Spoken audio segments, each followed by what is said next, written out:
I want you to come with me for a second. Picture the wild, windswept moors of Yorkshire. It's a place where the land itself just feels alive, with this fierce, untamed spirit. And it's right here, in all that heather and howling wind, that one of the most savage and, honestly, unforgettable love stories ever told was born.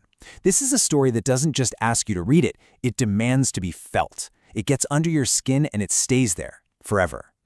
So let's just dive right in. I want you to forget everything you think you know about romance. Seriously, forget the gentle courtships, forget the happy endings. Instead, ask yourself this. What if love wasn't a comfort? What if it was a storm? A force so powerful it could shatter lives, defy death itself, and just echo across generations. That is the haunting question right at the heart of Wuthering Heights. You see, to really get this novel, we have to understand the world that created it. It's a place just as isolated and intense as the story itself, and it was all born from the mind of this one incredible author living right on the edge of those wild moors. Well, she wasn't like other authors of her time. People described her as having this secret power and fire. She was fiercely independent, kind of a stoic, stronger than a man, simpler than a child. Her character just stood alone, She was deeply connected to that wild landscape and the animals around her.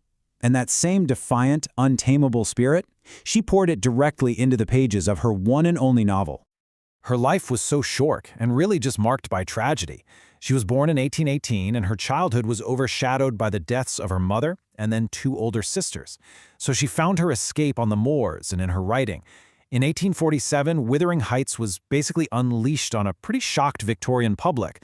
And then just 1 year later, Emily herself was gone, leaving behind this one single solitary masterpiece. So what is this book? At its core, it's a Gothic tragedy, a dark romance that just pushes every single boundary. The main idea is about a love so transcendent that when it gets denied, it twists and curdles into this monstrous, destructive force of revenge that actually spans generations. So yeah, this is a book for readers who aren't afraid of the dark, people who crave stories of raw, untamed passion, and characters who live in the deepest shades of gray.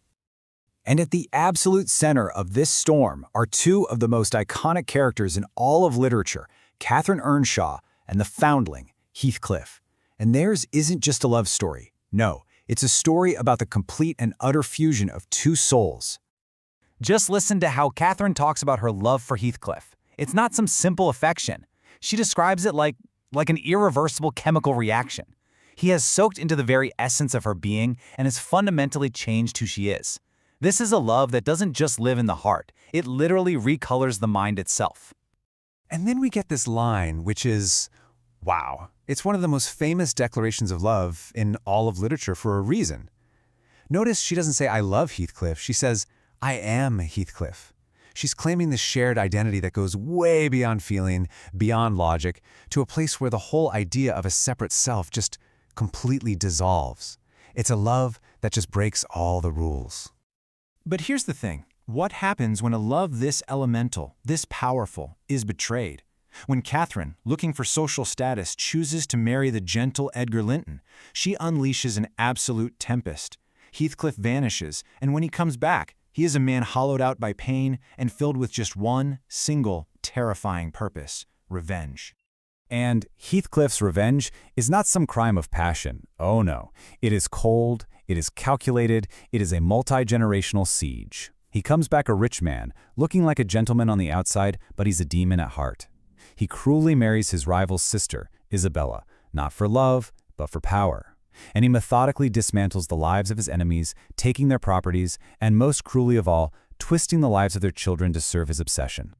I mean, the depth of this cruelty is just staggering. Listen to Heathcliff's own words describing how he treated his new wife, Isabella. He's not just violent, he's performing his brutality, testing her, tormenting her psychologically. This chilling quote shows us a man so consumed by his twisted love for Catherine that he gets this perverse satisfaction from inflicting pain on absolutely everyone connected to her. Okay, so the first half of the novel is just a storm of unparalleled fury. But after that tempest, a fragile kind of calm starts to emerge. The sins and sorrows of the parents, they get visited on their children. But within this second generation, there lies this faint glimmer of hope, of redemption. The younger Catherine, the daughter of the first Anne Harrington Earnshaw, the boy Heathcliff had brutalized into ignorance, they slowly find their way to each other. Their relationship is a healing. It really represents this reintegration of the two worlds of the novel, the wild, passionate storm of Wuthering Heights and the civilized, gentle calm of Thrushcross Grange. And the novel ends with these haunting words from the narrator Lockwood as he's looking at the graves of Catherine and Heathcliff. After a story that is so full of unquiet passion, ghostly hauntings, and just violent torment, it all concludes with this image of absolute peace. Or does it? That question just hangs in the air, leaving all of us to wonder if such powerful souls can ever truly find rest. So why? Why, after more than 150 years, does this dark, difficult novel still have such a powerful grip on our imagination? Why do we keep returning to the moors again and again?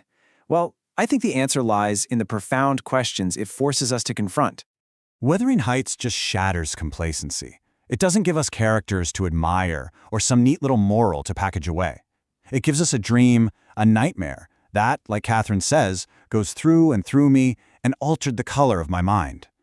It forces us to ask what love really is, what the self is, and just how close passion can be to utter destruction. This last quote from Heathcliff, it just perfectly captures the novel's central paradox.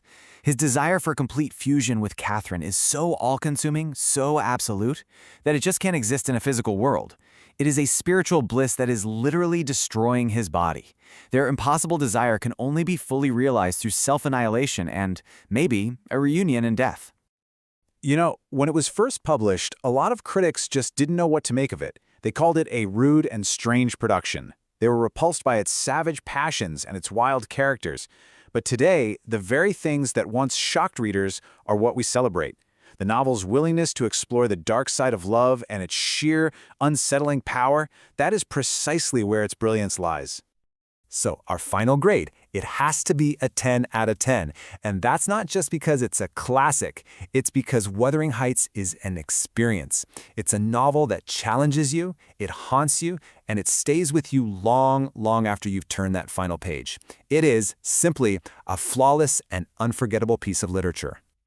So, if the dark, passionate, and psychologically complex world of Wuthering Heights has really captured your imagination, there are a few other literary worlds you might want to explore next. Emily's sister Charlotte actually offered a different kind of Gothic romance in Jane Eyre, which focuses more on a heroine's quest for a love that's built on equality and respect. Or if you want another haunting psychological tale, Daphne du Maurier's Rebecca is amazing. It explores how jealousy and the memory of a dead lover can become this monstrous, living presence inside a marriage.